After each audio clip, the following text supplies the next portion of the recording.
Hey there everybody, it's Mark Curley. I'm back with another How to Draw video. Today we're going to be drawing backgrounds. To begin with, I'm going to show you some panels from my graphic novel series, Brody's Ghost.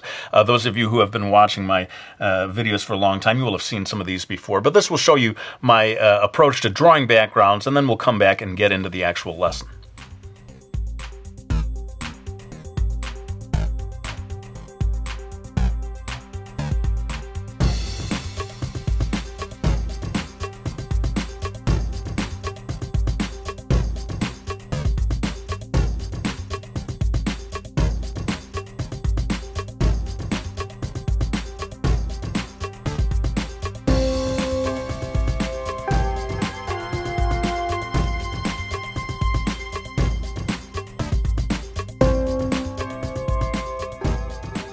So there you see, I like to do these very hyper-detailed illustrations of environments. Those of you who are very careful viewers, you may have noticed the second to last illustration was one that you hadn't seen before. That's because I just finished that one the other day. This was for Brody's Ghost, Book 3. In any case, I'm going to get into the lesson. There's going to be a lot of time-lapse here because actually a lot of this is just based on me drawing lines with a ruler, and that could get pretty boring to look at. But let's begin with the basics of one-point perspective. If you understand one-point perspective, you can build all kinds of environments based on that drawing system.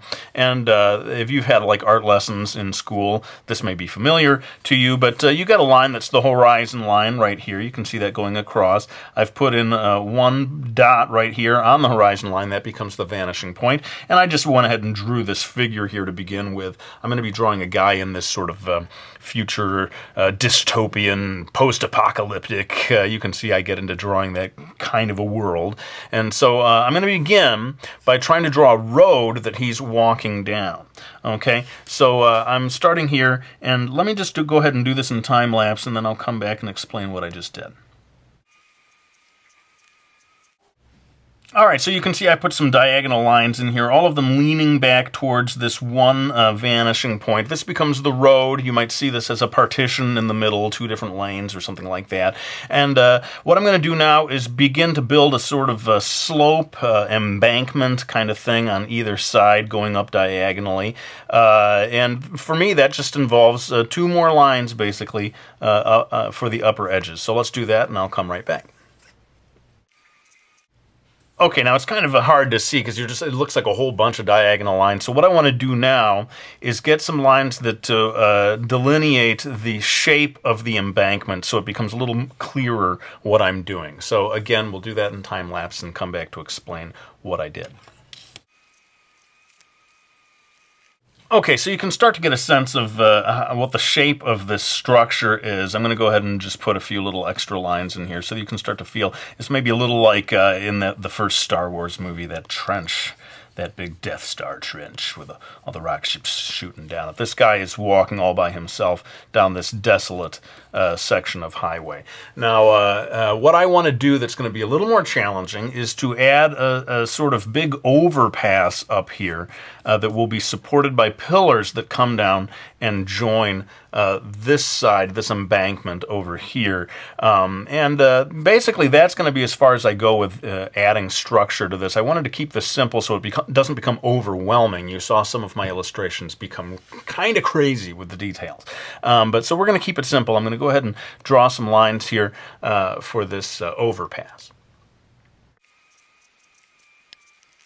So we've got all those lines in place, and I don't know if you can really see what this is meant to be, but this is supposed to be sort of the bottom surface of this big, long overpass that's heading down. Again, all of this just going straight down toward that vanishing point. I'm going to alter things down here a little later on, but to begin with, I want to show you how do I get some pillars in here that will support that overpass, that follow the rules of perspective, okay? So number one, what I want to do is figure out where is the base of the first pillar on this diagonal embankment right here, okay? So I'm going to go ahead and maybe I'll just do this one bit here live or real time instead of time-lapsing it. But I'm going to make a nice little line there and then maybe a second one here. And that is going to show me a subsection here that the pillar can be built on, okay? So if I want to go look at the top part of that line, bottom part of that line there, I can start to add sort of vertical, vertical lines. I don't even know. Vertical, I think it's vertical. What does vertical mean? These vertical lines that will show the pillar that supports that overpass. Now, it connects, hopefully, to these upper lines here that form the sort of center of the overpass bridge. And you can see here, if we start to erase this, this is going to become a solid structure. And each one of the pillars, as I draw them receding into the distance, they all need to connect to this embankment in the same place. That's why you have a line here and a line down here, okay? So if I do a second line like this, and sort of darken that in here and darken that in here, this becomes a solid kind of concrete pillar that sort of looks believable in terms of the perspective because of these lines heading down towards that vanishing point. Okay, and I'm just going to go ahead and drop in a little bit randomly some extra horizontal lines here that will just sort of add to the sense of that being a solid surface. And later on, toward the end of the video, you're going to see me really go to town with details and so forth. But hopefully you can see that at the beginning of the process is this fairly straightforward basic approach of building everything on a simple one-point perspective structure. So I'm going to go ahead and, in time-lapse, draw a few more pillars that, again, are all set into that same structure so that they recede into the distance.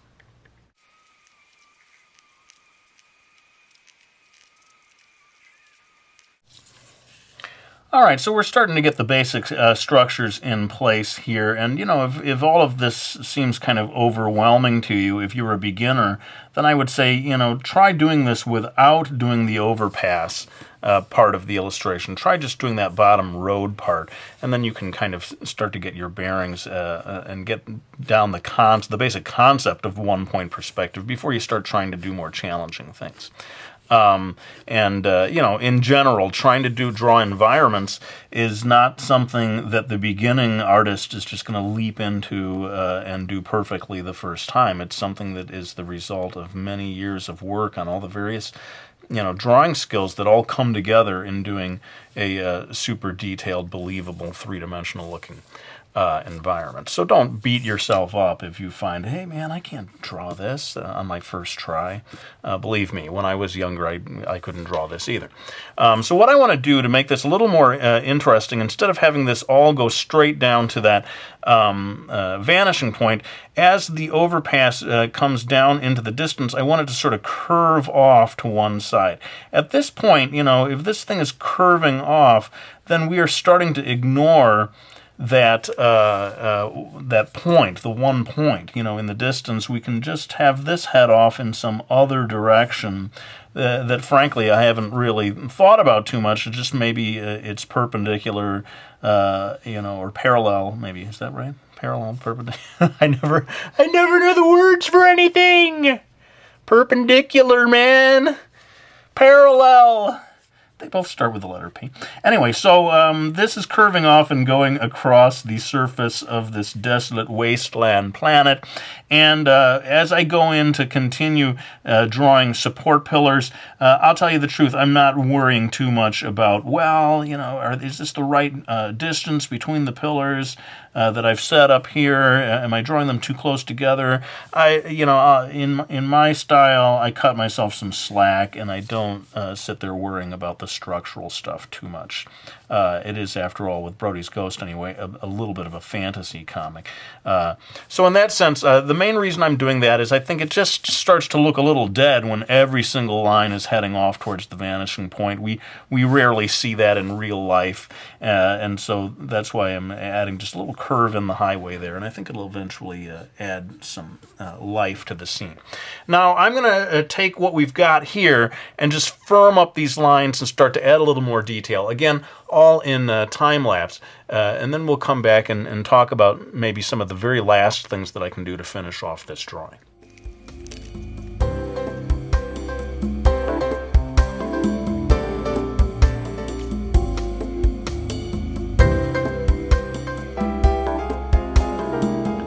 Okay, so I moved through quite a lot of stuff there, and I know some people may find that kind of frustrating, but I don't know if we can view this really as a line-by-line, you know, follow-along-with-me kind of video. Hopefully you can regard this as sort of me giving you general principles that you can apply to a drawing of your own, and get a sense maybe of the order in which you do things, right? I build the structure first, in its basic lines, and then after that I go on and start doing these little tiny details. If you try to do the details first, you don't know where to put them, right? I mean, so it just makes sense to build the structure first. Although I'm always hesitant to say, you know, this is the way, or you should always do this. I just don't believe that with art. There's no always, right? Everyone finds their own techniques that work. So one thing I want to just tell you before I close this video is how we can add a little more of a feeling of depth to this scene by drawing in the very far distance some sort of bombed out buildings. You know, like I said, this is supposed to be a kind of post-apocalyptic dystopian future. The last man on Earth walking the road alone. How do you like my wind effects there? Maybe I better not try to go into the sound effect industry. Don't quit your day job, Krilly. So just adding a few faint little buildings like this in the background, I think can finish off an illustration like this. You know, on purpose, I chose a drawing that would involve mainly straight lines. In the future, I may do more videos in which we take it to even more challenging places, and to me that means adding things like trees, cars. Once you start adding other objects like that, the whole thing becomes even harder. So if you were trying to follow this and you're like, oh boy, man, this looks too difficult to me, you may be like, please don't do another one of these videos. Because from here, it actually only gets harder. And that's basically the price you pay when you decide to start drawing realistic backgrounds. There is no easy way out. It requires a knowledge of perspective. It requires a lot of patience. And finally, what I'm going to do to finish this off, again, in time-lapse, I'm going to try to add some color to it with watercolor and just give you an idea of what I would consider a finished version of this illustration.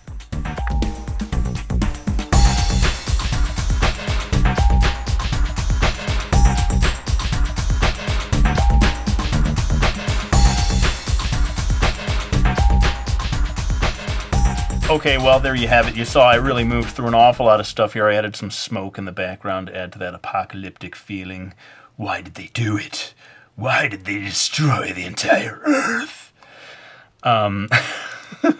Probably time. When I start getting crazy like that, that means it's time to end the video. But I do hope that you enjoyed this one. I know it's kind of overwhelming, all the different stuff that I covered here, but you get the basic idea. There needs to be some sort of a structure underneath it all that's based on perspective, and then you can go for all the details and the colors and all that other stuff toward the end. Let me know what you thought of this video, if you found it useful, or if you thought it was too hard, or whatever. Just give me your feedback, and that will inform my decisions as I decide whether or not to continue doing more videos like this in the future. But before I go, I always like to thank people for picking up my graphic novel series, Miki Falls. Greatly appreciate that. Brody's Ghost, as well, as you saw at the beginning of the video. Both of those are out there. In fact, Brody's Ghost is out in ebook form, so if you can't find it at a bookstore, that is another option for you. But let me go ahead and lay the brush down. I want to thank you all for watching this video, for subscribing. I greatly appreciate your support. Hope you enjoyed this video, and I will be back with another one real soon.